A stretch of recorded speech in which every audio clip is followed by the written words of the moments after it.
Magandang umaga po sa ating lahat. Tayo po ngayon ay nasa ika-17 linggo sa karaniwang panahon.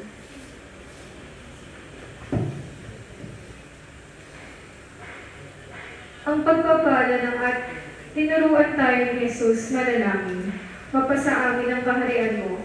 Hangad ni Jesus na hanapin natin ang kaharian ng Diyos sa halip na pansarili nating paghahari. Matutupad ang pakay ni Jesus kung susundin natin ang kalooban ng Diyos. Sa pagdiriwang ng linggo ng Misyong Pilipino, itaas natin sa Diyos ang lahat ng gawain ng Mission Society of the Philippines. Ipanalangin natin ang lahat ng misyonerong Pilipino na buong pusong nag-aalay ng sarili para ipalaganap ang kaharian ng Diyos sa bawat sulok ng daigdig at akayin ang lahat sa piging ng Panginoon. Bilang panimula po, magsitayo tayo.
Amen.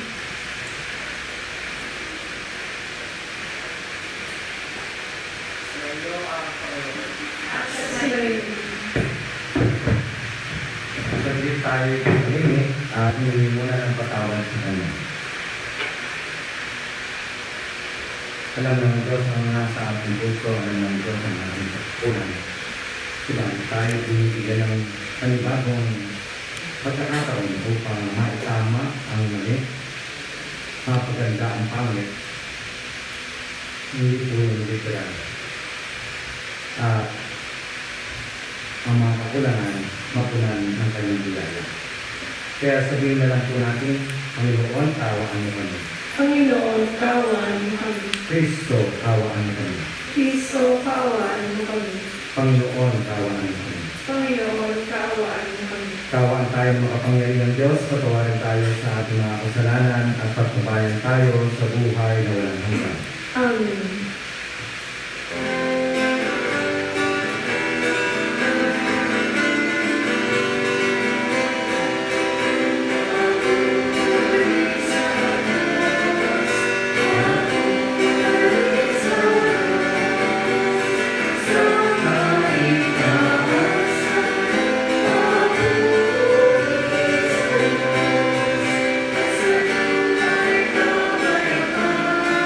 Sa mga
Manalangin tayo. Ama naming makapangyarihan, nililingap mo ang walang inaasahan kundi ikaw. Hindi maidarangal at hindi magiging banal ang sino man sa iyo ay napapawalay. Dagdagan mo ng iyong kagandahang loob sa amin upang sa iyong pamumuno at pangangasiwang magiging mapakinabangan namin ang mga biyaya mo sa lupa bilang pagkakamit na namin sa makalamit mong pagpapala. Sa pamagitan ng sa Kristo, kasama ng Espiritu Santo, magpasawalang hanggan. Amen. Magsiupo po ang lahat at makinig sa pagpapahayag ng salita ng Diyos. Sa unang pagbasa, para kay Solomon, ang kapakanan ng kanyang nasasakupan ang kanyang tunay na yaman. Nalugod ang Diyos kay Solomon at ipinagkaloob sa kanya ang kanyang kahilingan. Pagbasa mula sa unang aklat ng mga hari. Noong mga araw na iyon, ang Panginooy nagpakita kay Solomon sa panaginip. Ano ang ibig mong ibigay ko sa iyo? Sabihin mo, wika sa kanya.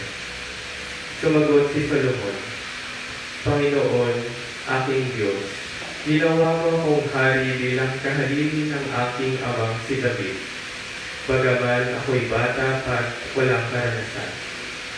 Pinapamuno mo ako sa iyong bayan, sa bayang ito na hindi mabilang sa dami. Bigyan mo ako ng isang pusong maunawain at marunong kumilala ng masama at magaling. Sapagkat sino ang maaaring maghari sa bayang mong ito na napakalaki?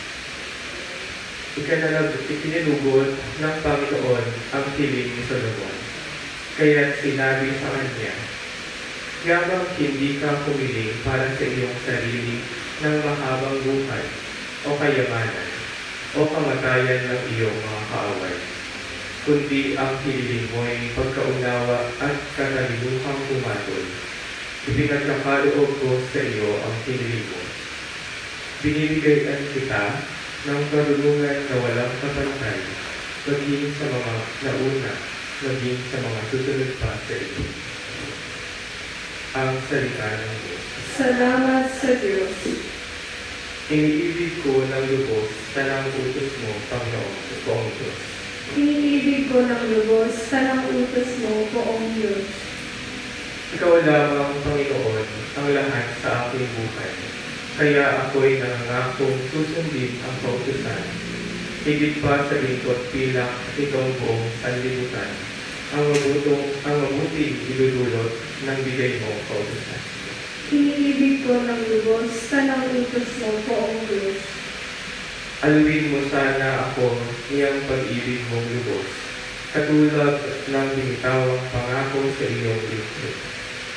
Sa akin ay mahabag ka at ako ay mabubuhay. Ang lubos kong kasiyak ay nasa iyong kautusan. Iniibig ko ng lubos sa utos mo, Poong Diyos. Mahigit pa kaysa ginto, pag-ibig ko sa iyong aral. Mahigit pa kaysa gintong binuli at binalisay. Kaya iyang tuntunin mo ang kong sinusunod, pagkat ako'y namumuti sa anumang gawang gusto. Iniibig ko ng lubos sa utos mo, Poong Diyos. Lubos akong humahanga sa bigay mo mga turo. Ika'y aking iingatan, susundin ng buong puso. Ang liwanag ng turo mo'y nagsisilbing isang tanglaw, nagbibigay dulong ito sa wala pang karanasan. Iniibig ko ng lubos sa utos mo, Poong Diyos. Sa ikalawang pagbasa, sa harap ng mga pagsubok, ang pag-ibig ng Diyos para sa atin ang magsisilbing lakas upang patuloy natin siyang pakinggan. Pagbasa mula sa sulat ni Apostol San Pablo sa mga taga-Roma. Mga kapatid, alam natin sa lahat ng bagay, ang Diyos ay gumagawang kasama ang mga nagmamahal sa Kanya. Ang mga tinawag ayon sa Kanyang panukala sa kanilang ikabubuti, sapagkat sa mula pa'y alam na ng Diyos kung sino sa Kanya ang mga ito'y itinalaga niyang maging tulad ng kanyang anak.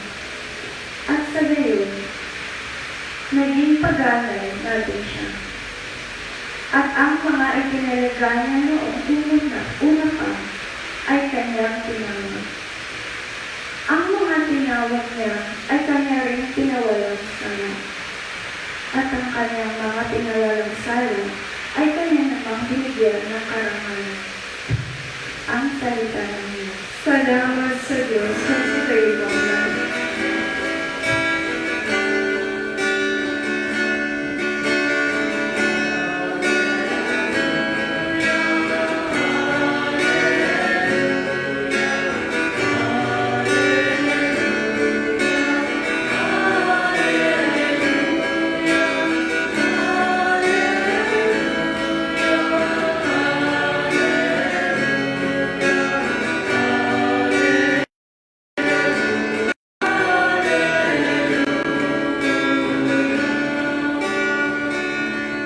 Papuri sa Diyos Ama, pagkat ipinahayag niya, hari siya ng mga ama.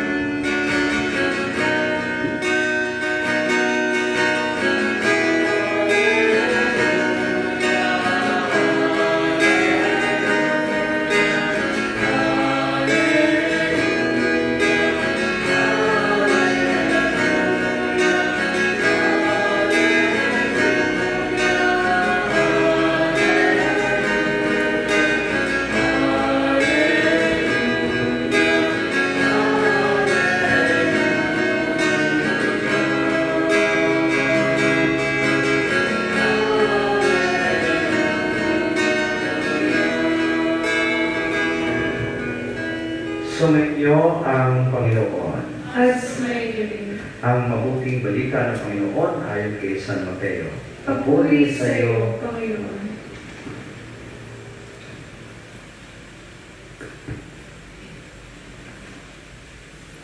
Noong panahon iyon, sinabi ni Jesus sa mga tao, ang paghahari ng Diyos ay katulad ng kayamanan na baon sa isang bukid. Nauka ito ng isang tao at pinagunan uli. Sa nakanatuwa, siya'y humayo at ipinagbili ang lahat ng ari-arian niya at binili ang bukid na iyon. Gayun din naman ang paghahari ng Diyos ay katulad nito. May isang mangangalakal na naghahanap ng mamahaling perlas. Nang makakita ng isang perlas na napakahalaga, siya'y humayo at pinagbili ang lahat ng arian at binili ito. Ang mabuting balita ng Panginoon. Pinupuri ka namin, Panginoong Yesu Cristo, magsiupo ang lahat.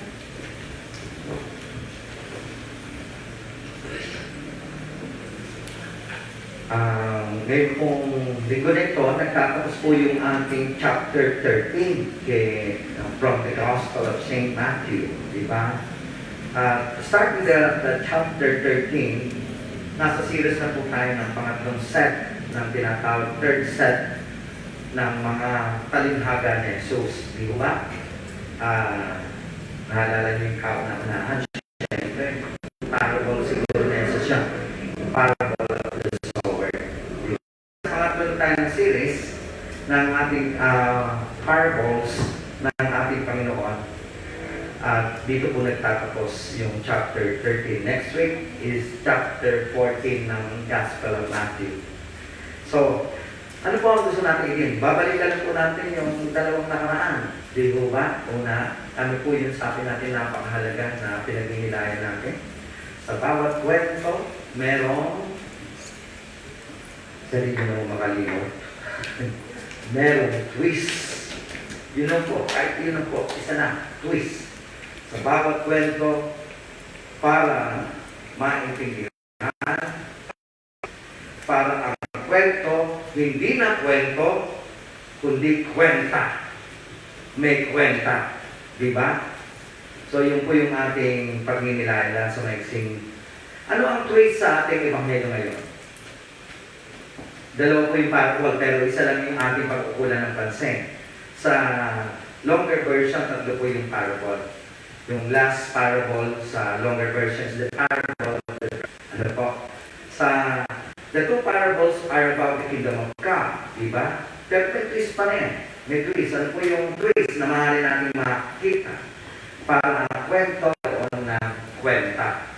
Para ang simpleng kwento maging malalim na pagninilay natin. Yan. So, ang twist, hindi nyo napansin nyo, anong ginawa nung nakakita ng kayamanan? Nakabaon, dahil hinukay. Pagkahukay, nakita ang kayamanan. Yes! Jackpot! Di ba? Jackpot. Pero anong ginawa? Sinabunan ulit. Nakakita. Di ko tulog lupa eh. Di ba? So anong ginawa? Ibinenta yung kanyang ari-arian, binili yung lupa. Ano? Usual, di ba? Pag nakakita kayo ng kayamanan sa lupa, anong gagawin? Ay, kuhanin ko na. Di ba? Kahit hindi akin lupa. Yan na. Di ba? Yan ang mga katutubo natin kapatid, inangkin ng mga politiko ang mga lupa. Di ba? This is now, before the twist is about God, now the twist is about us. Yun po yung ating pagpapalanin. Tagpuan ng Diyos at siya ang tunay na yaman ng ating pagkatao. Hindi na natin babalikan. Di ba? Pero lahat tayo, we fail, right? We fail. We choose God, but still we live in God. Where there is a battle between good and evil. We live in a culture of death rather than a culture of life. We live in a world where the sense of God, especially in this pandemic, na parang wala ng Diyos.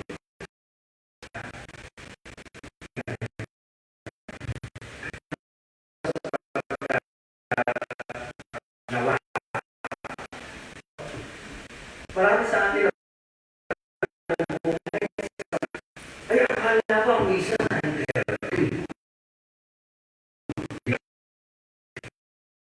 katulad inaano several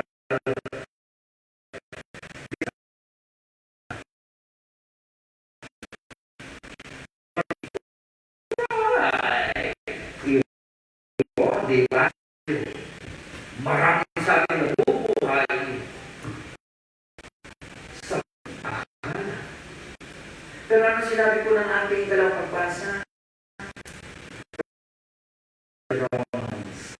Ang tinawag ay pinagalan sa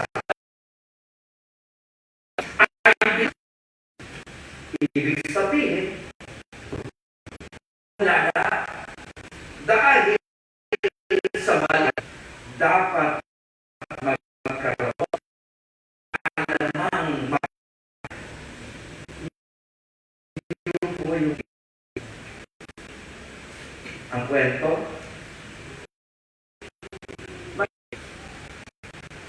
kapag tayo nakaramdam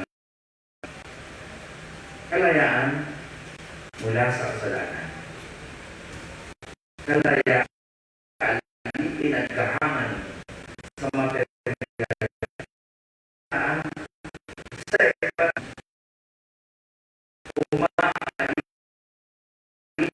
upang magkaroon ng kabutihan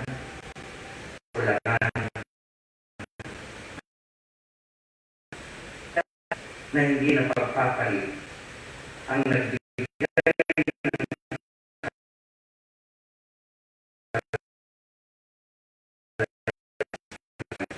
ng kwento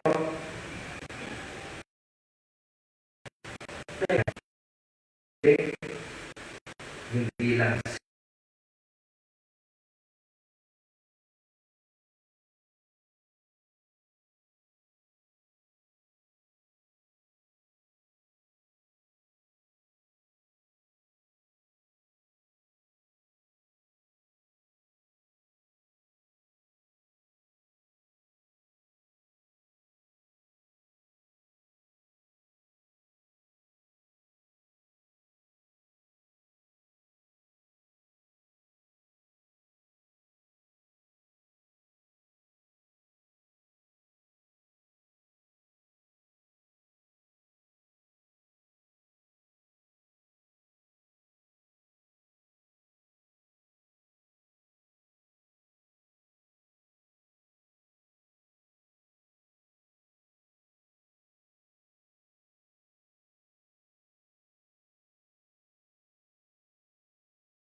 Manalangin mga kapatid upang paghahain natin ay kaligtahan ng Diyos sa mga makapangyarihan. Ang gabinawa ng Panginoon, itong pag-aayos sa iyong mga kamay, sa kapulihan at karangalan sa ating kapakinabangan at sa buong sambayanan ng Amen. At tanggapin mo ang mga anghel na sa iyo rin nagmula at pili aming inihanggan, ginaganap ng pagdiriwang ang iyong paglingap ay magtabilit sa tanan at magpabanal sa aming pamumuhay sa kasalukuyan at mag-akay sa amin sa ligaya na walang kapag-asama. Gusto kasama ng Espiritu Santo magpasawalang hanggan. Amen. At sumayin, Itaas ka sa iyong puso at tiyo. tinaas na namin sa Panginoon, Pasalamatan natin ang Panginoon. marapat na siya ay pasalamatan. Ama naming makapangyarihan, tunay ng marapat na ikaw ay aming pasalamatan, nasa iyo ang aming buhay. Pagtigil sa pamumuhay namin ang iyong pagmamahal. Sa pag-ibig na tinula sa katauhan ng Espiritu Santo, unang aming bigay ng anak mo naglalak sa amin ng katiyak, ang nakalaang mabuhay kami sa piling mo kailanman. Kaya kaisa ng mga anghel na nagsisiyaw ng papuri sa iyo ng humpay sa kalangitan, kami nagpupuli sa iyong kada.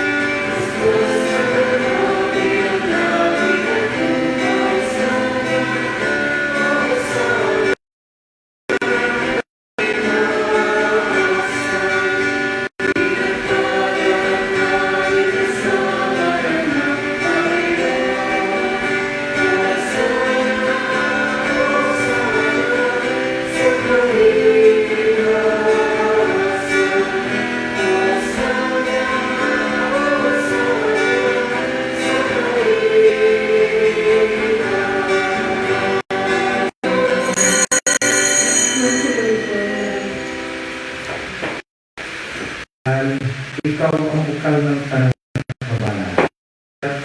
Sa pamamagitan ng iyong Espiritu, gawin mong banal ang mga kaloob na ito upang para sa amin ay maging katawan at tigo ng aming Panginoon sa Kristo. Pag niya pinatiis ang kusang loob ng maging handog, ginawakan niya ang tinapay, pinasalamatan kanya, pinaghati-hati niya iyon. Inabot sa kanyang mga alagad at sinabi, tanggapin mo lahat ito at kanin ito ang aking katawan na ihahandog para sa inyo.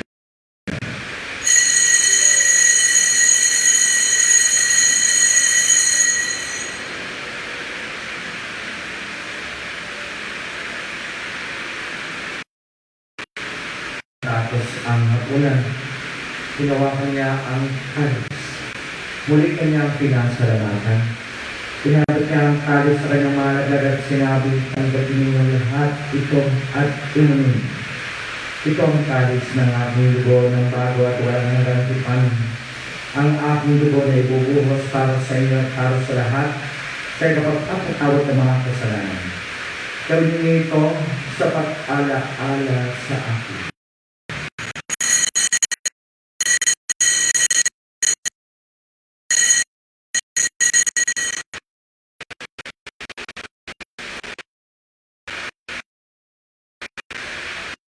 Ang misteryo ng pananampalataya.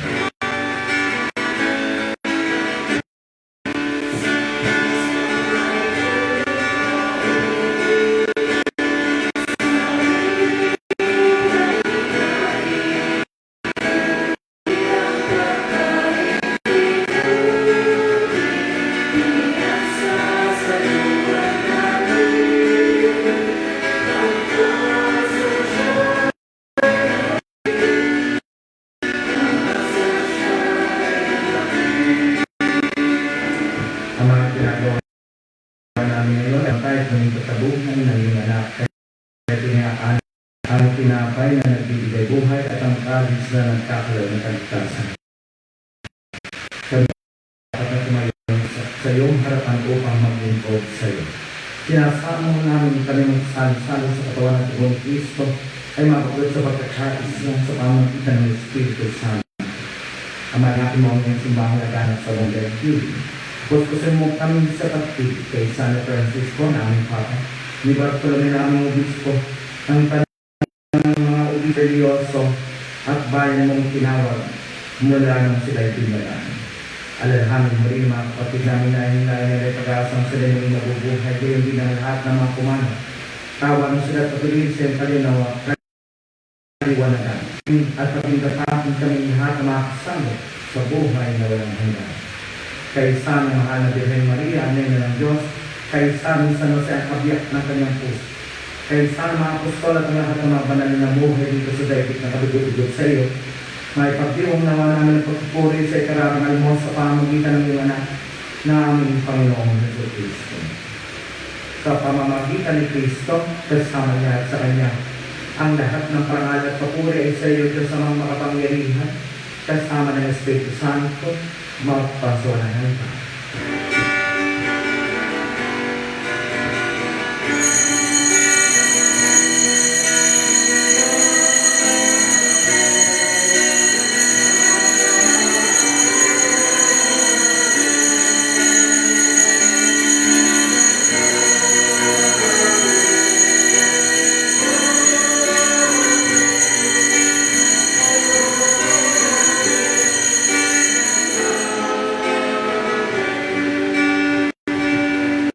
Hindi mga nakakagaling na utos sa turo na Jesus na Panginoon natin na Diyos. Ulitin po natin ang panalangin tinulong niya sa akin.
Bigyan namin ko na Diyos sa lahat ng sama, pagkalooban ng kapayapaan, araw-araw, iligtas.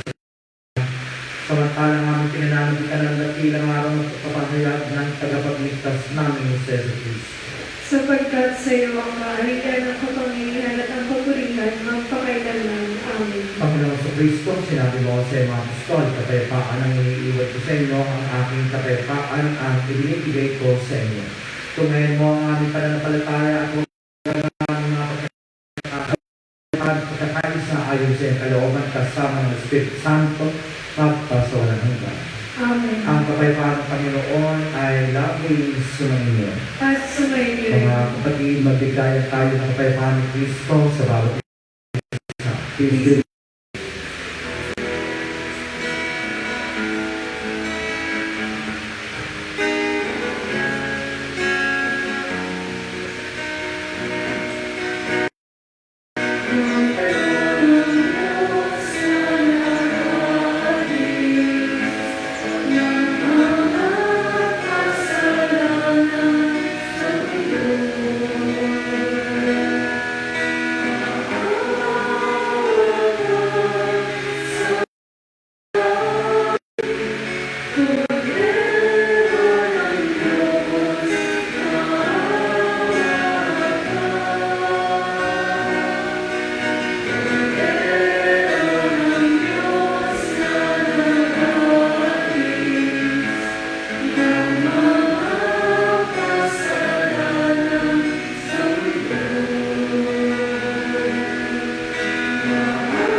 ng ating mga kasalanan.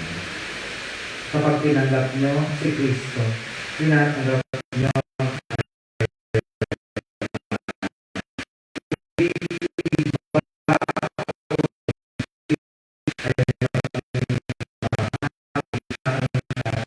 sa kanya. Panginoon, hindi ako marapat dapat na magpatuloy sa iyo. Ngunit sa isang salita mo lamang ay gagawin na ako. Ipagsanggalang nawa tayo ng katawan at dugo ni Kristo para sa buhay na walang hanggan. Amen.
COVID-19 na nagpapahirap sa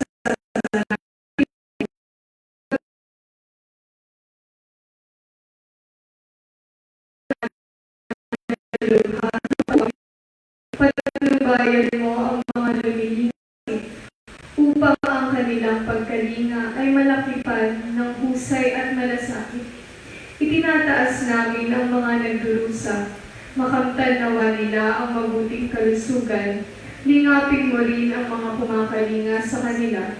Pagkamitin mo ng kapayapa ang walang hanggan ang mga pumanaw na magtulong-tulong tungo sa ikabubuti ng lahat. Pukawin sa amin ang pagmamahal. Nagsusumamo kami na iyong pagkakadya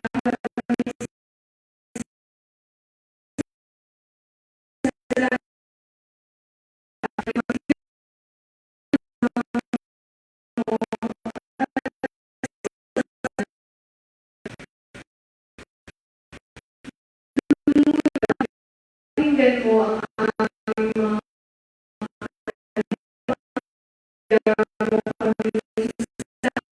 hati at pinapalang Birhen na Birhen mapagpasakit. San Rafael Arcangel, San Roque, San Lorenzo Luis, San Pedro Calungsod, magsitayo po ang lahat. Panalangin po tayo. Ama namin mapagmahal, pinagsaluhan namin sa banal na pagkinabang ang alaala ng walang upa na nag-alay ng sarili niyang buhay para sa aming kaligtasan. Ipagkaloob mong ito ay magdulot ng pag-unlad sa ipinamana niya sa aming pagliligtas. Bilang tagapamagitan kasama ng Espiritu Santo, magpasawalang hanggan. Lahat na nakibahagi sa banal na misa, tumulong, maraming salamat. Stay safe. Pag nawala pa kayo, sino na tutulong? At kapag nagkasakit kayo, wala nang misa. Kaya, iwas gala. Iwas gala para wag maging kawawa. Ayan. So, pag-isipan po mabuti. Baka gala ng gala, magalit tayo. Oo. So, kaya po, imanda sa inyong lahat, may you have a safe foot against an enemy. Kantakan niya. Sumayin niyo ang Panginoon. At sumayin rin At pagpalain po kayo ng ating makapangyarihang Diyos, Ama,